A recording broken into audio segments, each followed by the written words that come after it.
Hi, good morning, everyone. Happy first day of fall. I'm recording this on September 22nd, 2021. Um, my name is Dr. Nidhi Shah, and I'm creating this video to help educate people, patients specifically, or their caregivers about Parkinson's disease and how to delay its progression and what steps can you take. You get diagnosed, what happens after that, what do you need to do to really understand the condition, its general effects on you and your body and your mind and your brain, how to control each one of those, and really what is the true treatment that very few people talk about. I mean, even if they talk about the real treatment of Parkinson's, there's never direction. So this video will not be showing you any exercises in, but we will be discussing what direction to go in to understand how to stop Parkinson's in its tracks, how to delay progression, and how to fight it off, basically. So let's get started. Before we talk a little bit about the disease itself, I'm going to explain two things. One, I'm going to talk about myself, and I'm going to talk also about why this topic is so close to home for me. My name is Dr. Nidhi Shah. I am a doctor of physical therapy. I've been in practice for more than 10 years. 7 or 8 of those I've been treating a lot of people with Parkinson's. I have a master's degree in neurological rehab from Mass General in Boston. And I also have advanced certifications in Parkinson's disease treatments and advanced certifications in vestibular rehabilitation, which is dizziness treatment. So these are my specialties. And I have a very strong passion for helping individuals who have Parkinson's disease because my own grandfather suffered from it. He progressed very quickly. He lived very long with the disease, which is, I think, it was pretty bad. But at that time, I was not a physical therapist. I was young, and I did not realize that things could be done to help improve mobility, independence, activity, longevity, and basically keep a person with Parkinson's active for as long as they can be to live their lives more fully and not face the terrible effects the disease has. So that's all about me. And we're going to talk a little bit about you now. So before you start listening to the video, I want you to think about when you got diagnosed. How long did you think you already had the disease? Most people have had Parkinson's for more than 7 years before they actually get diagnosed. So there are little things. Some people experience a tremor. Some people don't really experience a tremor. Some people have slowed down movements, which, unfortunately, the disease happens as we age. So as we're aging, we slow down in what we do. So we always think, oh, this is just, I'm slowing down because I'm aging and it's just a part of getting older. So most people have experienced a slowdown in daily activities such as dressing, brushing, getting out of the bed, things like that. Sorry, that was my watch talking to me. Can't win, huh? With the watches, technology has its benefits and pitfalls. Anyway, coming back to years since diagnosis, obviously, the sooner you get this information, the sooner you arm yourself with this arsenal of information and education, the better it is. Your outcomes are always going to be better. The lesser you know about what you're fighting against, the lesser you'll be able to fight it off. Knowledge is power when it comes to fighting off Parkinson's disease. So I want to arm you with all that information that you need to understand where to go to from here. If you have been diagnosed already, or if you're suspecting that you're having these symptoms, you might have Parkinson's because someone in your family had it, your father, mother, aunt, it's good to go seek help from a movement disorder specialist. They're a type of neurologist who treat Parkinson's, people with Parkinson's, and they're pretty exclusive in what they see. My company's name is Your Movement Specialist. We're located in Bridgewater, New Jersey. You can always contact me if you want more information. I will send a letter or leave you information about my practice if you want, but you can always Google me on Your Movement Specialist. That's the keyword, that's the search term, and all my information will come up right away. So now that we talked about when you get diagnosed, why it's important to know about this condition, because if you don't know, you can't really do anything about it. So what is the treatment for Parkinson's? People always ask me, what treatment are you talking about? It's a neurodegenerative disease and it causes quick progression and, it's always getting worse. And, that's what the doctor says, that, you'll go from walking to being in a walker to being in a wheelchair. And then,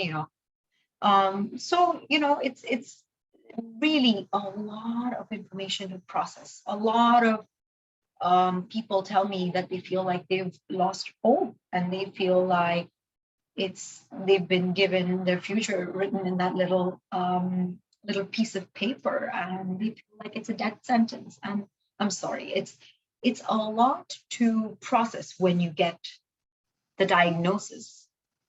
However, it's really important to understand to take everything one day at a time, one thing at a time. If you try to take on everything all at once, it's going to be very hard for you. And I see this with many of my clients, especially the people who are newly diagnosed. They end up feeling really down in the dumps. They start a new medication, which affects them psychologically. It becomes really hard to deal with these things if you think about far future. So we focus on near future. We focus on understanding the disease. We take one step at a time. So what is Parkinson's disease? Parkinson's disease is basically a condition that affects the production of dopamine, which is a neurotransmitter in your brain. There are a subset of cells in your brain stem, which are called the substantia nigra or substantia nigra, everybody calls it differently. And those cells are responsible for the production of dopamine. If those cells start to degenerate and don't produce enough dopamine, what happens is that your body is unable to do the things it used to do before it had all that dopamine. This degeneration happens slowly over the years, which is why most people don't realize they've had the disease before they get diagnosed, but they've probably had it for 7-8 years before the diagnosis. Dopamine is responsible for movement planning, understanding, getting speed of movement, quieting down one side of the muscles while you're using the other. So, when I contract my bicep, my tricep has to quiet down so that it can do a good job of contracting and lifting my arm up. So that is lost in people with Parkinson's. People with Parkinson's who don't have, obviously because of the lack of dopamine, have a lot of difficulty planning movement, understanding big complex tasks, and it takes them more time. Walking becomes less automatic. Dopamine makes you do movements automatically. You can walk and talk and sing a song and listen to a song. But when you have Parkinson's, doing two things at once becomes kind of, very, very difficult or nearly impossible. So you need to focus your conscious mind to doing a simple task like walking that you didn't have to do before. So it affects automatic movements. It affects the tone in your muscles. It affects the balance between the front and the back muscles. It also affects your posture because everything tightens up. So your body kind of starts to get into a flexed mode or a bent down, rounded mode, where it's hard for your body to straighten up balancing becomes more difficult due to the lack of dopamine, and your body awareness changes. Your understanding of what your body in space is, where your body in space is, how it's positioned, how it should be standing, that diminishes significantly.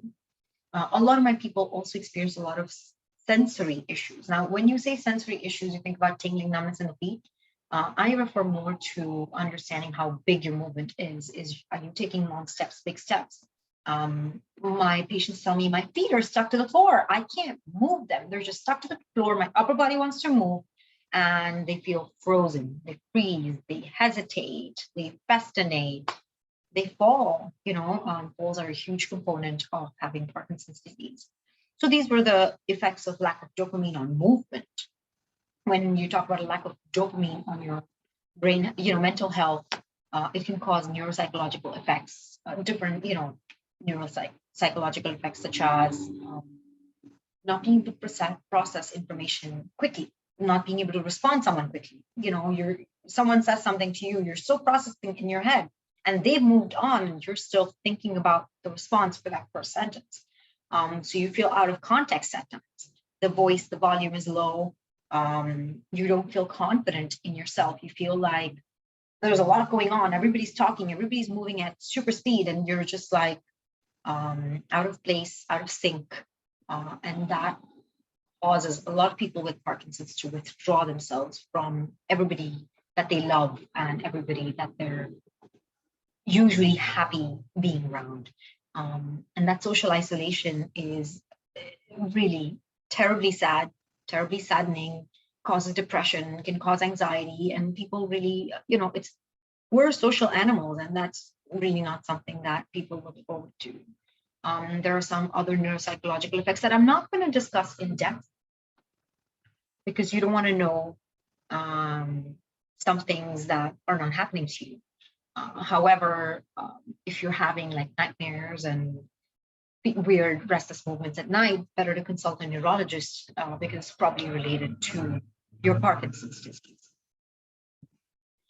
The third system, we talked about the movement-related effects, the psychological, neurological effects, and the third one is sometimes people have issues with blood pressure when they have Parkinson's. They stand up, feel dizzy, either fall back or sit back down because their body can't transition so quickly. The blood pressure drops suddenly when they stand up, which we also call orthostatic hypotension, which occurs mainly due to autonomic dysregulation or issues with the autonomic nervous system from the lack of dopamine. Another effect could be the effect on bladder, bowel. Again, it's an autonomic nervous system effect where the sphincter is not as easily controllable, or the bowels don't move so quickly, so you can feel constipated.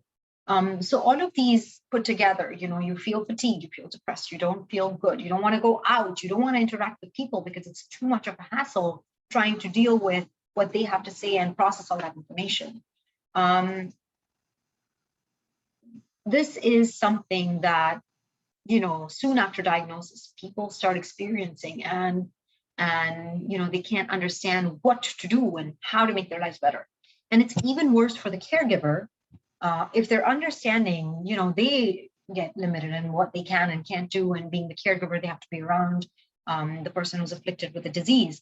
Or if they're not feeling so supportive, they're, dealing with health issues themselves and struggles for themselves, then it's, it causes a lot of rift and a lot of relationship issues. And it's not easy being married to a person with Parkinson's, and it's even harder being a person with Parkinson's. So both of the parties here are experiencing a lot of difficulty.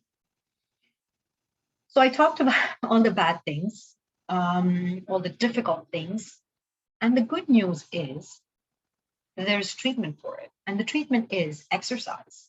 It's very simple to say, oh, just exercise and you're going to feel better. You're going to fight off the disease. It can't be any exercise. You can't go walk on the treadmill for 30 minutes a day and expect to fight off Parkinson's disease. It doesn't work like that. You have to see a physical therapist or someone who specializes in exercising people with Parkinson's disease, exercising with people with Parkinson's disease. I've been practicing specifically with people with Parkinson's disease for over 7 or 8 years. And I have to say, those who stick to my advice and guidance and direction maintain their mobility for a long time. They stay off the walker for a long time. They stay off the cane for a long time. Some people, I push them to go on the cane so that they can improve how they're walking, but they can maintain their movement for a long time. And those who go out and just do things that they want to do, that they feel good doing, which is fine, you should do it, and don't do what they were advised to do, experience quick, dip in their abilities. So there are several treatments. A lot of research has been done in exercise for people with Parkinson's. And, they did the big biking study, tandem bike study, reciprocal movement study. There are thousands of studies that were done on people with Parkinson's to determine what is that magic formula to get the right kind of treatment, get the right direction, and to be able to follow through. Because you can't do treatment using exercise for a month and say, oh, I'm cured of the disease. Unfortunately, it is a chronic illness.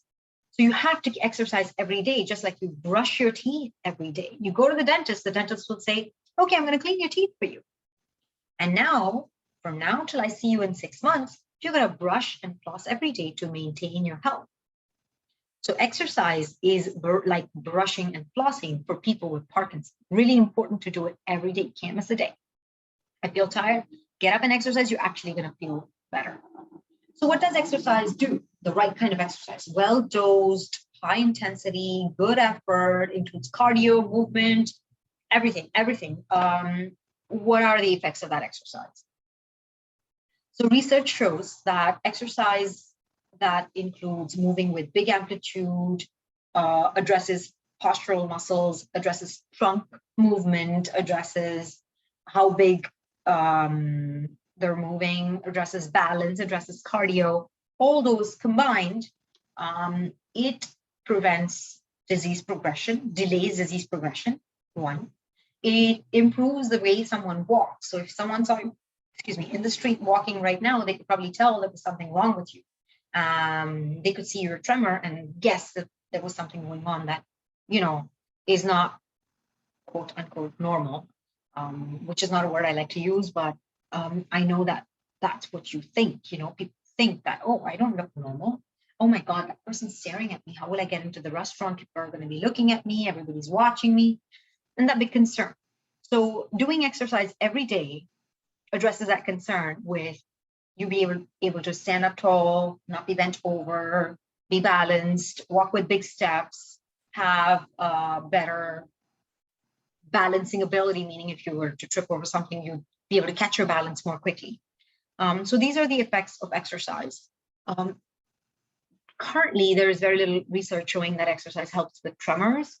However, I have seen in about 50 to 60% of my patients that as their postural muscles get stronger, the tremors do go down. The rigidity reduces incredibly through exercise. And this exercise, when it's calibrated correctly, done as advised and taught and shown, it basically pushes those cells to produce dopamine. And there are fewer cells, so it causes a big dopamine push. It causes the cells to produce more dopamine than they normally would, so you're moving more freely, your joints feel looser, your body feels less stiff, and you can move like you used to before you got the disease. It depends on how soon after your diagnosis, you start your treatment, is how far you can get with these exercises. So in my opinion, my very humble opinion, the sooner you start exercise after diagnosis, especially specific exercise that has been shown to you by a therapist, a physical therapist, or a speech therapist, or occupational therapist for that matter, these exercises get you going, set on the right path. I have clients who have right off the bat, they started doing their exercises and they saw a huge shift. and they were able to maintain their condition and look normal, quote unquote normal, or look good, look like they didn't have Parkinson's for about 5 to 10 years without medication. And this is not to say that medication is bad or there's anything wrong with taking medication. And obviously that is a discussion that your neurologist needs to have with you, or the movement disorder specialist. But most neurologists that I work with also try to keep the patient off the drugs as long as possible. And some people just need it. It's more severe, they have severe tremors. You need it. If you're able to make do without it, very good. There's nothing wrong with having to take it or not taking it. There's no big win in that. The medications do, however, cause side effects, which are not pleasant to most people, especially when you start them in the beginning. Do not stop taking any medication without the advice of your neurologist. Do not randomly take one pill a day or, different prescription than was originally advised to you. Really important to stick to what your neurologist asked you to do when they asked you to take that medication. There are different types of medicines in the market, and your neurologist will discuss how each of them works. But just to give you a small summary, there's this drug called Sinemet, or it's a combination of carbidopa and levodopa, which is basically a synthetic dopamine. The carbidopa is a synthetic dopamine that helps your body do all the things that it can't currently do without the dopamine that you have.